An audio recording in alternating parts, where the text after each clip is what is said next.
With another video. Before I begin, like and subscribe. Thank you.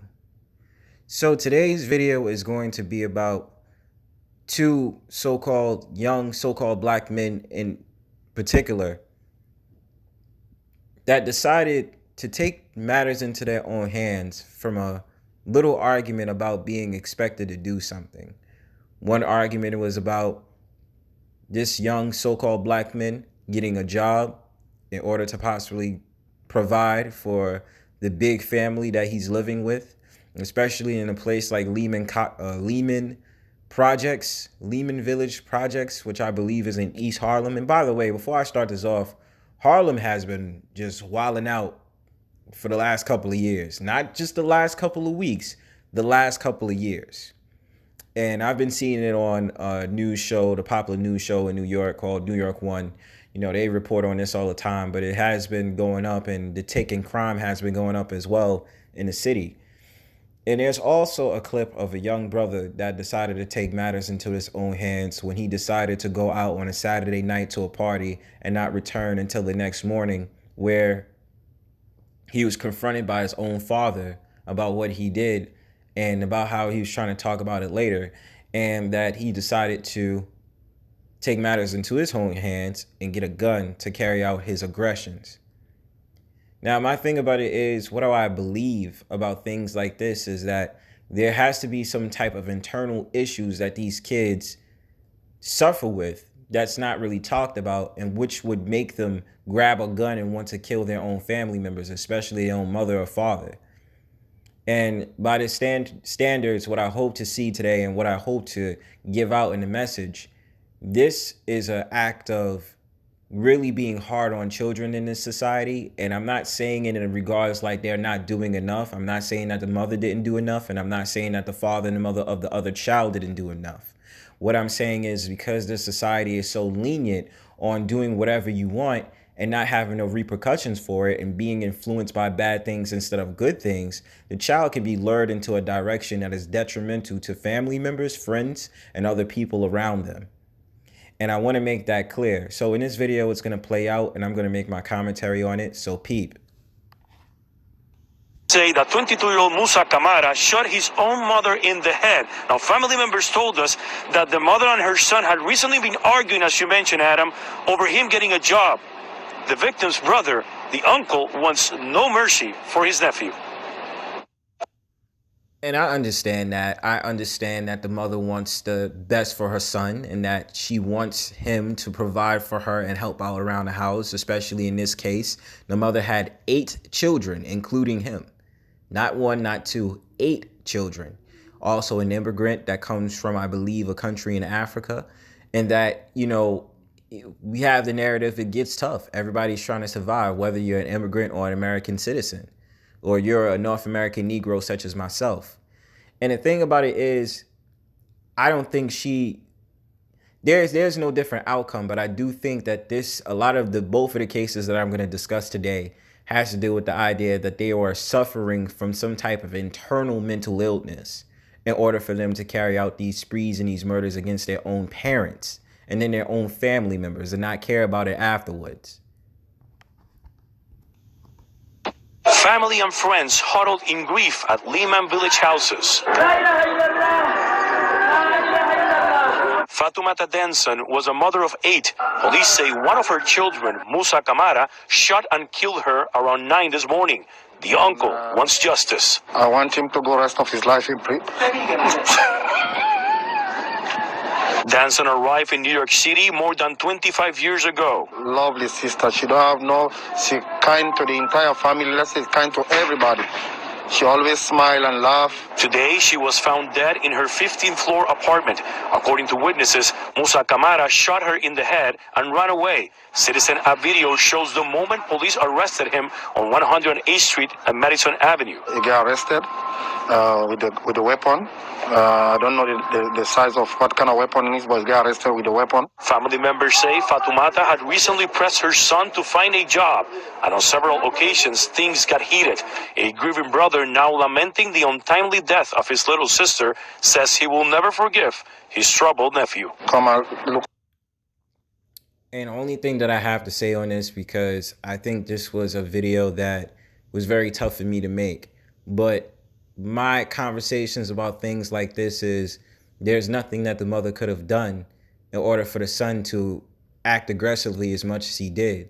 The only thing I would advise to kids as they grow up, to the parents that's taking care of these children, and right now a lot of these people that I know around me that have kids, usually these kids is only about toddlers or like 8 or 7 years old. I don't know any people around me who really have older children that I'm friends with. The only thing I have to say is that these guidelines have to be set. It has to be set. And the only thing that comes to my mind, and I'm not saying this from a biased standpoint, this is only because this is what I usually see or I hear from. A possible immigrant parent that raised these children don't have enough time to usually take care of these kids. So their way of trying to get along with people is go along with people who adds on to their interests, which sometimes isn't a bad thing, but we're also talking about the environment. A video that I recently made on this was talking about holding the men of the environment responsible.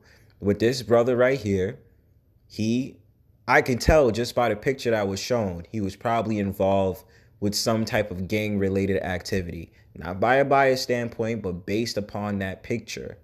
And with that being said, the mother doesn't know. The mother might think that they're just friends, but these friends could give him very bad advice and lead him into a bad path, which they might have influenced him to care more about guns and shooting people than actually trying to educate himself and move up in the world and want to get a job that suits his interest. Something we don't usually talk about. But I definitely do say, yes, the mother tried as much as she can, but it's only so much you could do when you have 8 children that you're taking care of. And I don't know if the father was in the home, but even with that being said, in the next clip that I'll show you, even that didn't help the situation. But the only thing that I can say is there has to be a system. There has to be a way where something is set in stone that the child cannot go off of that. And again, I will always say that it is not a 99% guarantee. But I do feel like from this case, what happened to this child, there was some type of mental issues he had against his mom, enough for him to be mad to shoot her in the head and kill her. And yes, he should go to prison. He should be locked up for life. Look for better life, and she got killed by her own son, which is Musa Kamara, my nephew. I want him to go life in prison. No mercy for him. Police say that Camara was taken to a hospital for a psychiatric evaluation. We're still awaiting word on charges. Reporting live from East Harlem, Gabi Acevedo, News 4 New York. Just awful, Gabi. Thank you.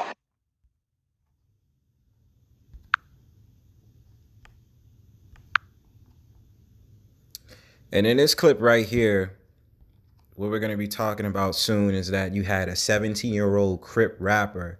And, what I notice is like these children that go ahead and commit these crimes against their parents, they usually are involved with gangs, like I said before. And that is the reason I rank so hard on dudes that get into that gang lifestyle and how they try to say there's a positivity in being in a gang. This is a video that I already put up already that you can watch. I'll put it in the descriptions where I detail that there is no positive outcomes from gangs. Now, yes, these are extreme situations where gang members don't tell their own family members, don't tell their own, members of the gang, go kill your parents if they're giving you a hard time. I'm pretty sure that they don't usually say that to fellow gang members. But yet and still, this situation gives credence into the idea, or no, not credence, but gives into the idea that this whole entire culture of violence is glorified too much for these kids to think that they could do whatever they want when they're aggressive. And they feel some type of aggression, especially towards their parents and other family members. Mass murder shaking an Indianapolis community. 6 people killed inside a Northeast Side home over the weekend. City leaders expressing their anger at this senseless show of violence.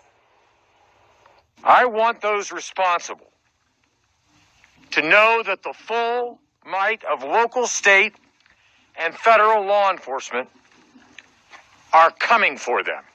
Less than a day after making that promise for justice, IMPD delivered. A 17-year-old family member now behind bars accused of carrying out those killings. Fox 59's Russ McQuaid went back to North Adams Street to get new details about the crime and that teenager's arrest. Police tell me it was a family argument in the middle of the night that led to mass murder here on Adams Street on the city's northeast side and a pursuit of a suspect across county lines. Police say a juvenile killed. And let me say something to that. I do not glorify, and I will say persistently, the adults of this generation, because it seems as if there's a good amount of adults that let these children run wild. It is very much an important time for you to be on your children's ass about everything that they do. They decide to go and party. You need a number of knowing who's there, who's the mother, who's the father, who's taking care of that household. What are they doing with friends? What are they involved in? Because I'm pretty sure maybe they did or they didn't have an idea about what their son was doing about being a Crip rapper. And they had both the mother and the father in their life, with a 19-year-old that was going to give a child out into the world if she wasn't shot. So my thing about it is, when you're talking about the gang lifestyle as a parent, you have to understand what these children are being fed.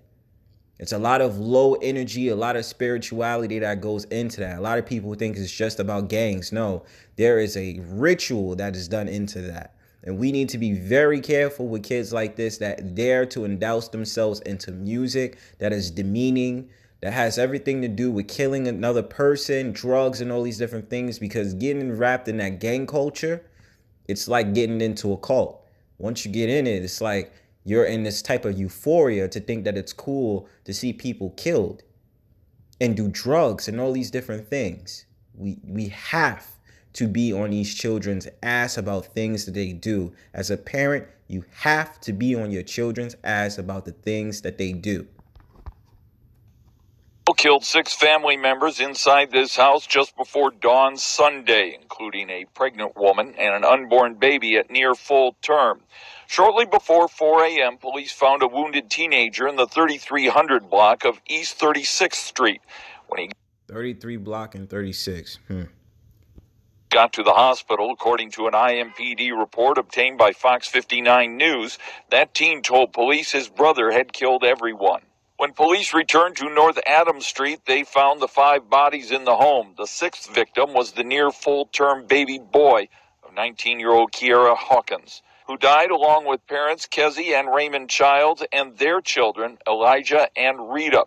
According to the IMPD report, the survivor, who ran for his life, said his older brother got in trouble for going out Saturday night, and when he returned home Sunday morning, Raymond Childs told his son they would deal with this later. It was sometime later when the child said he heard gunshots upstairs and his sister's voice yelling that they were being shot. The teen said his brother came downstairs where he was with his parents and started shooting. There's a set of unique facts that our detectives uncovered during their investigation that pointed us fairly quickly in the direction of this young man. As relatives gathered on Adams Street Sunday morning, IMPD detectives were tracking down the older brother. We did receive information from the community, from neighbors, from people that were concerned about what happened. Overnight, the older teen was tracked to an address in Plainfield and arrested. We have a serious problem in our community with people who do not know how to deal with their conflict except with a gun or a blade. As is typical when a juvenile is charged in a capital case, he will most likely be waived over to Superior Court to face adult charges.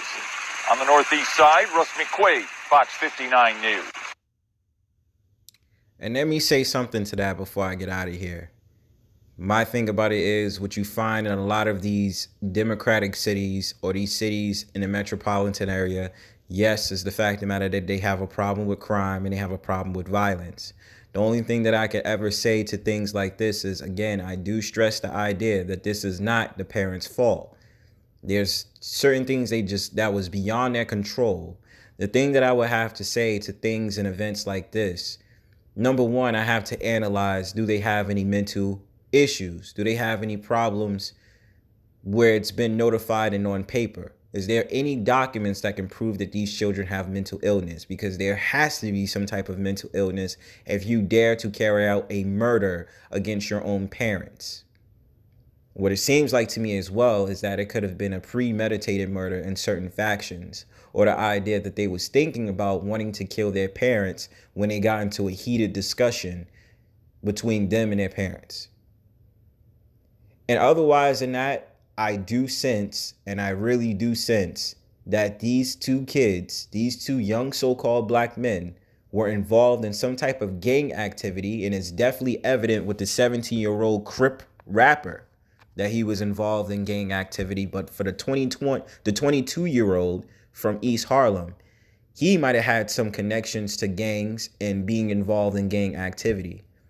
This is the reason I always advocate, and I will always advocate, for looking for alternative programs and alternative things to get these kids off the streets, and look for ways for these kids to be productive, not hang around friends all day in the projects or hang around dudes that's involved in gang violence. When they see a gun, it's like a miracle to them. When they get to rap about the same things that these other dudes rap about, no thanks to the music industry, about promoting nonsense and promoting gang violence, this is what their ears pick up. The child is naturally a sponge. And when you're getting into environments where there's nothing good coming out of it, there's going to be the few that is an anomaly. There's going to be most that follow the program. And the program is to break the so-called black men down, or any nation that comes from the hood, to break these children down, to make them think that getting into violence or doing stuff, whatever they want, is an act of rebellion, and that their rebellion should be justified just because they have a gun or some type of weapon to use against anybody who comes in their way. They're not thinking that it is their parents. They're thinking that this is an enemy of them because they don't want to listen to the people who's guiding them. They want to rebel against the people who's guiding them. And what we need to do in this society is rear these children into a positive direction. Get the men out of these lack of education and knowledge. Get them out of these gang mindsets. Get them out of these gangs. Get them into more programs. Take them across country. Take them on a trip. Take them on a hiking trail. Do something. Put them in basketball. Put them in football. Put them in something.